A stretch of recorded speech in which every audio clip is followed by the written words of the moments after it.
part of this working independently, I completely agree with you because I came to the same realization last summer when I did an internship at a place, and I was like, I can't seem to care about something which someone else is telling me to do. Like if I don't come to it naturally, I can put in my 100%, Yeah. right? Is that a part of the reason why you chose not to join Facebook when it started?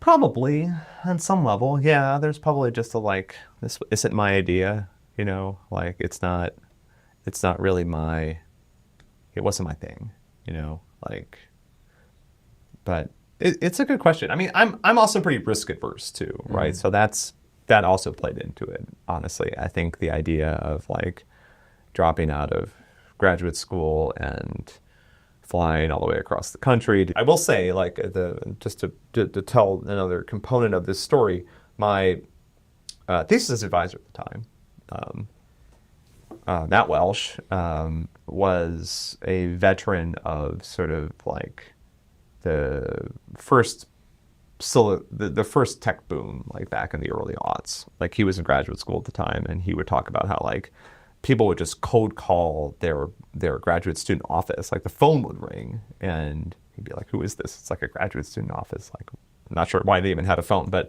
somebody would pick it up. It would just be a recruiter, and they were just like calling random Berkeley phone numbers, like just trying to get someone to pick up because they wanted them to come work at petfood.com or whatever.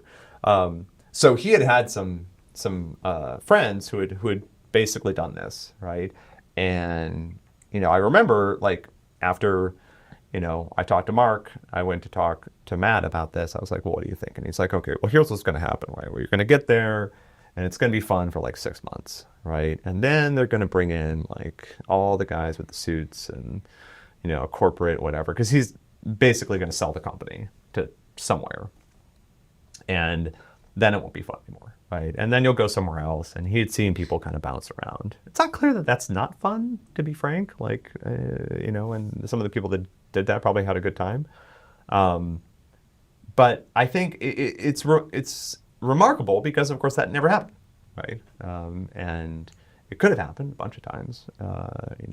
Around the time that I think we were having this conversation, I'm pretty sure that I think Yahoo offered like maybe $1 billion for Facebook at some point, like some pretty large amount, right? And I actually asked Mark this question. I said, are you going to sell the company? Because I was nervous because I had this conversation with Matt. And he was like, well, I have a number in my head.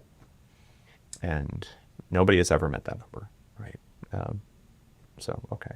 But I think like in the history of Facebook, I mean, now Facebook has all of these other issues, but I always thought it was pretty remarkable that he sort of maintained control of it. And I think there is something about just the fact that his vision for what Facebook could do was always ahead of somebody else's, right? I mean, that's why nobody ever met the figure, right? Because he always felt that Facebook was more valuable than anything else, right? And I think if you're a founder, you kind of have to feel that way, right?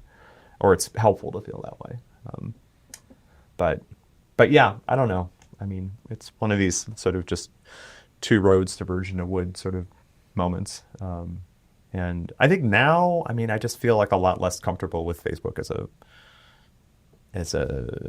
even just as a social media platform. So I feel like, but I'm older and my feelings about that kind of stuff change over time. So at the time, I think people thought it was pretty harmless, but it's not clear that we were right.